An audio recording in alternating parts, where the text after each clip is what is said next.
Hello everyone, I am Mohit sir, your mathematics mentor. Last video में बच्चों हम लोगों ने एरिया ऑफ ट्रायंगल के बारे में पढ़ा था कोऑर्डिनेट ज्योमेट्री में। अगर एरिया ऑफ ट्रायंगल आपको फाइंड आउट करना है with the help of the coordinates of the vertices of triangle A B C, then we apply formula half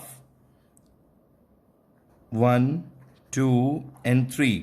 ठीक है, एक्स पे आप हर जगह क्या लगा देंगे 1 2 3, और वाई में आ जाएगा 2 3 3 1 1 2। ठीक है, 23 31 12, ऐसे आपको हमने इसको एक्सप्लेन करा था याद रखने के लिए। ठीक है, तो ये आई होप आपको क्लियर हो गया होगा। इस पे बेस्ड हमने कुछ क्वेश्चंस डिस्कस करे थे तो वो आपको समझ में आ गए होंगे। आज हम इसके आगे का एक टॉपिक कर रहे हैं जो इसी पे बेस्ड है, application of area of triangle. ठीक है बच्चों, आपने अभी इसी चैप्टर में प्रीवियसली ये पढ़ा था कोलिनियर के बारे में, कोलिनियर पॉइंट्स के बारे में। When all the 3 points are in a line like A B and C. Okay, here we have x1 y1 x2 y2 x3 y3 are the coordinates of a b and c which are in a line. Now at this time we have to find out, if we have to find out any value from x1 y1 x2 y2 और x3 y3, then what we do?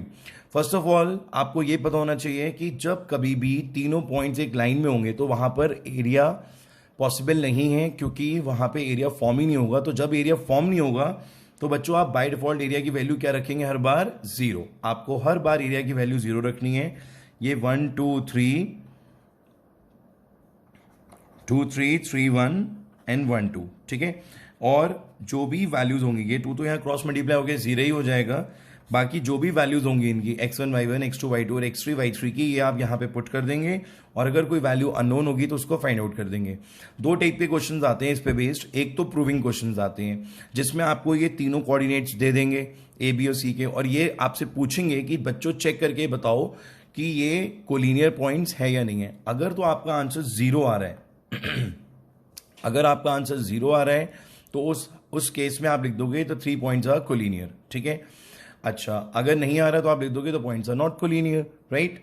दूसरा जो type of question इसमें हम पूछते हैं अक्सर, वो ये होता है कि आपको हम एक वैल्यू मिसिंग कर दें। जैसे हमने y2 मिसिंग कर दिया, ओके, बाकी सारे कोऑर्डिनेट्स आपको दे दिए, तो आप एरिया क्या रखोगे 0, क्योंकि हमने बोल दिया द पॉइंट्स आर कोलिनियर। तो आप एरिया 0 रखोगे और बाकी वैल्यूज पुट करोगे और उसको क्रॉस मल्टीप्लाई करके आप फाइंड आउट कर लोगे। ठीक है, एक बात का आपको थ्रू आउट इस टॉपिक में ध्यान रखना है, क्योंकि आप यहाँ area of triangle find out कर रहे हो तो कभी कभी आंसर माइनस में भी आता है। ये मैंने अपनी लास्ट वीडियो में भी बताया था, एक बार फिर से बता दूं तो आप हर बार फॉर्मूले में ना ये मॉड जरूर बनाइएगा यहाँ पे। ठीक है, इस मॉड को बनाने से ये होगा कि अगर कभी भी आपकी वैल्यू माइनस में आती है तो आपका आंसर जो है वो पॉजिटिव में ही बाहर आएगा। ठीक है, क्योंकि minus of anything in mod gives you the positive result. ठीक है, और एक बात ये ध्यान रखेंगे कि जब आप एरिया फाइंड आउट करेंगे तो उसकी जो यूनिट लिखेंगे वो स्क्वायर यूनिट्स लिखेंगे। तो आपको ये 2-3 बातें जो है वो ध्यान रखनी है। अब इस कॉन्सेप्ट पे बेस्ड हमें एक क्वेश्चन करना है। देखिए, इस क्वेश्चन में आप ध्यान से देखिए, you have 3 coordinates A B and C, और क्लियरली मेंशन है they are lie on a line. आप देखो यहाँ पे कोलिनियर वर्ड यूज नहीं कर रहे हैं, ऐसा नहीं है कि हर बार कोलिनियर वर्ड यूज करेंगे। अगर वो ये भी कह देते हैं कि ये तीनों पॉइंट्स जो are lie on a line, तो it simply means that the points are collinear. ठीक है, अब हमें पता चल गया है कि ये पॉइंट्स कोलिनियर है, तो हम एरिया की वैल्यू क्या ले लेंगे 0, और यहां पे रखेंगे 1/2। x1 की वैल्यू पुट कर देंगे। x1 की वैल्यू कितनी आएगी बच्चों, दिस इज x1, तो यहां पर आ गया x। आप अगर एक बार लिख लोगे तो आपके लिए बड़ा इजी हो जाएगा। ये x1 y1 x2 y2 x3 y3, ऐसा लिखने से कभी भी आपकी ना मिस्टेक नहीं होगी वैल्यू पुट करने में। y2 is 1 and y3 is 5, x2 is 2 and y3 is 5 and y1 is -1, so it will be +1, and x3 is 4, y1 is x and y2 is 1। ठीक है, एक बार फिर भी चेक कर लिया करो कि सारी वैल्यूज आपने ठीक पुट करी है नहीं करी, क्योंकि एग्जाम में एक क्वेश्चन आएगा और उसमें कोई मिस्टेक नहीं होनी चाहिए। ठीक है, x1 हो गया x, y2 हो गया 1, y3 हो गया 5, माइनस साइन आएगा बीच में, x2 is 2 and y3 is 5 and then y1 is -1, तो माइनस माइनस हमने +1 लिख दिया यहाँ पे। ठीक है, x3 is 4 and y1 is again 1 y1 is -1। देखो ये यहाँ पे मिस्टेक हो गई, इसको ध्यान से देखो। 23, 31, 12 में यहाँ पे जो y1 की वैल्यू आनी चाहिए थी ये -1 आनी चाहिए थी, ठीक है। तो ये रॉन्ग हो गया और y2 क्या हो गया 1। तो ये चीज़ यहाँ पे रॉन्ग हो गई है, इसको आपको ठीक करना पड़ेगा। आप यहाँ पे इसे क्या लिखोगे, -1 एंड y2 इज -1, ठीक है। तो यही मेरा पर्पस था कि अगर कभी हम वैल्यू रॉन्ग लिख देते हैं तो हम उसे अगर रीचेक करेंगे तो हम उसको करेक्ट कर सकते हैं। देखिए क्वेश्चन बहुत सिंपल है बट थोड़ा सा मिसमैच हो जाता है कभी कभी कोऑर्डिनेट्स को लिखने में, और जल्दबाजी में तो और भी ज़्यादा होता है, ठीक है। तो अगर आप रीचेक कर लेंगे तो कोई प्रॉब्लम नहीं है। ये 0 हो जाएगा, आप इसे सॉल्व कर लेंगे। x -4, 6 into 2 12 and this is 4 into -2 -8, ठीक है। 0 -4x and this will be 4, so 4x इधर आ जाएगा और ये 4 हो जाएगा, x की वैल्यू आ जाएगी 4/4 1, ठीक है। So this is the answer, ठीक है बच्चों। ऐसी मिस्टेक नहीं करनी है, ये बहुत इंपॉर्टेंट चीज़ है, इसको ध्यान रखिएगा। ये बहुत कॉमन सी मिस्टेक है, कई बार आप कोऑर्डिनेट्स लिखते वक्त ऐसा कर देते हो, ठीक है। आप ठीक करेंगे, आंसर आपका आ जाएगा। एक और क्वेश्चन इसी पे बेस ट्राई करते हैं। अभी आपने वैल्यू फाइंड आउट करने वाला क्वेश्चन करा है, अब एक करते हैं प्रूविंग क्वेश्चन, देखिए उसमें क्या होगा। सबसे पहले आपको बताना चाहूँगा ये क्वेश्चन बहुत इंपॉर्टेंट है और ये जनरली एग्जाम्स में आ जाता है 2 मार्क्स में। इस क्वेश्चन में भी हमने डायग्राम में आप देख रहे हो, इसमें इन्होंने बोला that P point is on any point on the line joining the point this is on the line. फिर से देखिए यहाँ पे क्या पॉइंट है, ऑन द लाइन। बस यही काफ़ी है हमारे लिए कि अगर ऑन द लाइन बोला गया तो हमें माइंड में कॉन्सेप्ट कौन सा आ जाएगा, हमारे माइंड में आ जाएगा कोलीनियर। कौन सा वर्ड आ जाएगा बच्चों, कोलीनियर, ठीक है। हमारे माइंड में आ गया कि यहाँ पर हमें क्या अप्लाई करना है, कोलीनियर। अब कोलीनियर के लिए फॉर्मूला तो सेम है जो आपने एरिया ऑफ ट्राइंगल के लिए सीखा था, बट क्या हो जाता है, एरिया 0 हो जाता है, बस यही ध्यान रखना है। और ये x1 y1 x2 y3 और इसको आप रख सकते हो x3 y3, ठीक है। अब आपको सिर्फ वैल्यू पुट करनी है। फिर से x1 कितना हो गया a, y2 कितना हो गया b, y3 कितना हो गया y, फिर x2 कितना हो गया 0, y3 कितना हो गया y, y1 कितना हो गया 0, x3 कितना हो गया x and y1 is 0 and y2 is b, okay. सारी वैल्यूज आपने पुट कर दी और एक चीज ये नोटिस करिए कि यहां पर ये 0 से मल्टीप्लाई होकर क्या हो जाएगा 0, okay.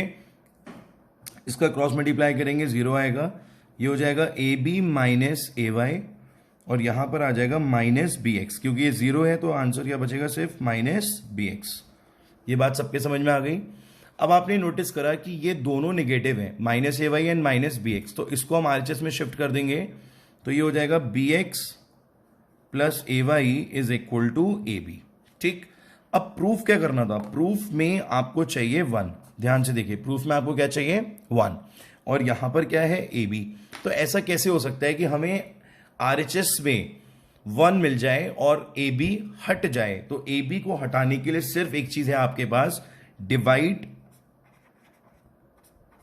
LHS and RHS by AB। आप सबको किससे डिवाइड कर देंगे, LHS और RHS से। ये सबसे इंपॉर्टेंट पॉइंट है इसका, ठीक है। आपने AB को AB से कैंसिल कर दिया, A को A से कर दिया और B को B से कर दिया, तो रिजल्ट क्या आ गया, x/a y/b is equal to 1, hence proved. आगे बच्चों समझ में। तो ये आपका एक बहुत इंपॉर्टेंट क्वेश्चन था, इसको आप अच्छे से प्रैक्टिस भी कर लीजिएगा, ठीक है। इस क्वेश्चन को आप अपनी नोटबुक में कॉपी करके इसकी प्रैक्टिस कर लीजिएगा। चलिए इसी कॉन्सेप्ट पे बेस्ड एक क्वेश्चन और करेंगे हम। इस क्वेश्चन में क्या बताया गया है, आप ध्यान से देखिए, P, Q एंड R आपको 3 पॉइंट दे रखे हैं। देखिए जब हम 2-3 क्वेश्चंस कर लेते हैं तो हमें कॉन्सेप्ट धीरे धीरे समझ में आने लग जाता है। बस क्वेश्चंस में हम थोड़े बहुत चेंजेस करते हैं जिसकी वजह से क्वेश्चन थोड़ा डिफरेंट हमें लगता है। जैसे कि इस क्वेश्चन में हमने क्या डिफरेंट करा, हमने 2 वेरिएबल दे दिया आपको, A और B, दोनों वेरिएबल्स दे दिए हैं और हमने आपको क्या दे दिया है, ये बोला है कि ये तीनों पॉइंट्स कोलिनियर हैं। अब कोलिनियर से आपके माइंड में आ गया कि यहाँ पर एरिया क्या होगा इसका 0, ठीक है, इसका एरिया होगा 0।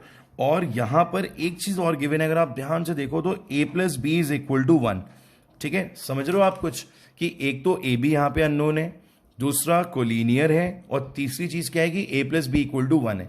तो A plus B is equal to 1 को अगर हम फर्स्ट इक्वेशन मान लें और सेकेंड हम फाइंड आउट कर लें, कौन से फॉर्मूले से, सेम वही, area is equal to 1/2 X Y minus Y X Y minus Y, 1 2 3 23 31 12, area की जगह क्या लिख दें, 0। ठीक है, 1/2 में सारी वैल्यूज पुट कर देंगे। कहां से आएंगी values, this is x1 y1 x2 y2 and x3 y3। ये सारी वैल्यूज आप पुट कर दोगे, सारा कुछ जब यहां पे पुट कर दोगे तो बच्चों इसकी एक इक्वेशन फॉर्म होगी। मैं आपको बताता हूं वो इक्वेशन, इसकी इक्वेशन फॉर्म होगी, just wait,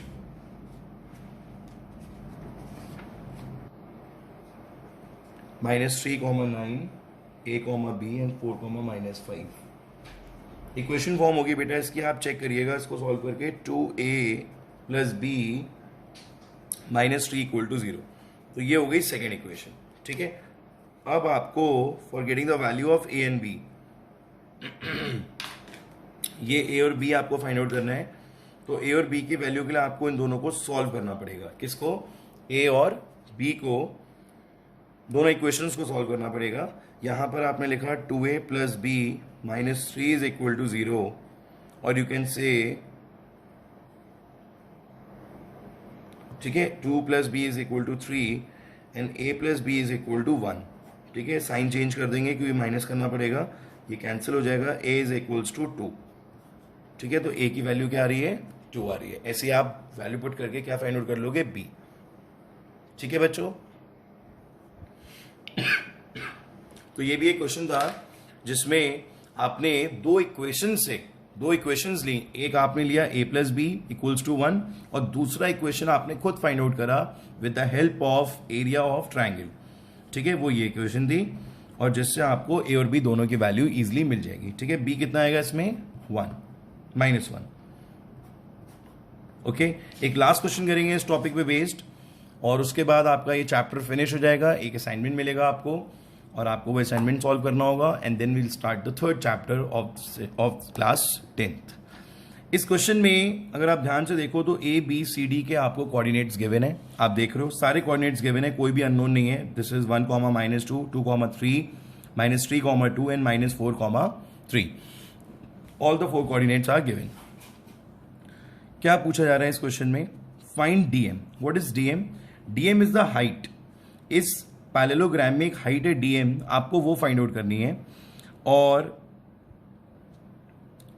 dm height find out करने के लिए आपको सबसे पहले क्या यूज करना पड़ेगा, area of triangle.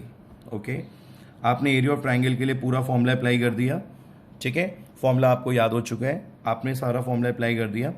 Formula apply करने के बाद आपने एक अप्रोच ये लगाई कि अगर आपके पास एरिया ऑफ ट्रायंगल आ चुका है, ठीक है, और आपको एरिया ऑफ ट्रायंगल का एक फॉर्मूला और मालूम है, हाफ बेस इनटू हाइट। सबको पता है formula, half base into height. Area जो भी आएगा वो यहां से यहां पुट हो जाएगा, राइट। बेस क्या है बच्चों, यहां पे base is A B, base क्या है इसका, ए बी, और हाइट हमें फाइंड आउट करनी है। तो एरिया आपका यहां पर आ जाएगा, जो भी आप वैल्यू पुट कर देंगे।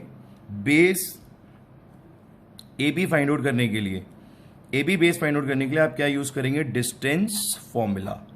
ठीक है बच्चों, ए बी फाइंड आउट करने के लिए आप क्या यूज करेंगे, डिस्टेंस फॉर्मूला। यहां पे आप एरिया फाइंड आउट करोगे, एरिया आ रहा है बच्चों 12 स्क्वायर यूनिट्स। ठीक है, या आप पूरी कैलकुलेशन करोगे तो 12 स्क्वायर यूनिट्स आ रहा है, जो आप यहां पे पुट कर दोगे at the place of area. हमने जब डिस्टेंस फाइंड आउट करी x1 y1 और x2 y2 से ए बी की, तो वो आ रही है बच्चों √26 यूनिट्स। ठीक है, तो हमने यहाँ पे वो भी पुट कर दिया √26। अब हमें क्या फाइंड आउट करनी है, हाइट। सो 1/2 √26 आपको हाइट फाइंड आउट करनी है। हाइट के लिए आप इसको क्रॉस मल्टीप्लाई कर दोगे तो जाएगा 24/√26 यूनिट्स। ठीक है, is equal to the height which is dm। ठीक है, तो ये भी एक ऐसा क्वेश्चन है जिसमें एरिया ऑफ ट्रायंगल के दोनों फॉर्मूलाज यूज हो गए। एक वो जो आप पहले से पढ़ते हुए आ रहे हो, that is half base into height, और एक जो आपने न्यू सीखा, ठीक है, 23, 31, 12, ठीक है। तो इसी से आपका ये क्वेश्चन सॉल्व हो गया। ऐसा है, आपको ज्योमेट्री में हमेशा याद रखना है कि जो आप नया पढ़ रहे हो उसी में कहीं ना कहीं पुराना भी कुछ ना कुछ यूज हो सकता है। तो ये एग्जाम्पल है बिल्कुल इसी कॉन्सेप्ट पे बेस्ड। अब आपको असाइनमेंट करना है, ये चैप्टर आपका फिनिश हो गया है। सो वी आर हैप्पी कि हमने 2 चैप्टर्स कंप्लीट कर दिए हैं, एक ट्रिग्नोमेट्री और एक coordinate geometry, with in 20 days. और अभी हम अपना कोशिश करते हैं कि जो रिमेनिंग डेज हैं इस मंथ में, उसमें हम अपना नेक्स्ट चैप्टर भी जल्दी से कंप्लीट कर दें। आप लोग खूब हार्डवर्क करिए, रेगुलर अपनी वीडियोस देखिए, और try to come at Zoom session, क्योंकि अभी मैं देख रहा हूँ बहुत कम बच्चे आ पा रहे हैं जूम पे। आई नो कि थोड़ी कनेक्टिविटी इश्यूज हैं और किसी का कोई टाइम क्लैश हो जाता है, but still try to come and ask your doubts. पर जो बच्चे जूम पे नहीं आ पा रहे हैं वो ये ना सोचें कि उनका कुछ मिस हो रहा है। आपका मिस कुछ भी नहीं हो रहा है। जो कुछ भी हम आपको प्रोवाइड करा रहे हैं वो वीडियोस में 100% प्रोवाइड करा रहे हैं, ठीक है। तो आप लोग हार्डवर्क करिए और जल्दी मिलते हैं नेक्स्ट क्लास में, नेक्स्ट वीडियो में। ओके बच्चों, गुड बाय, सी यू।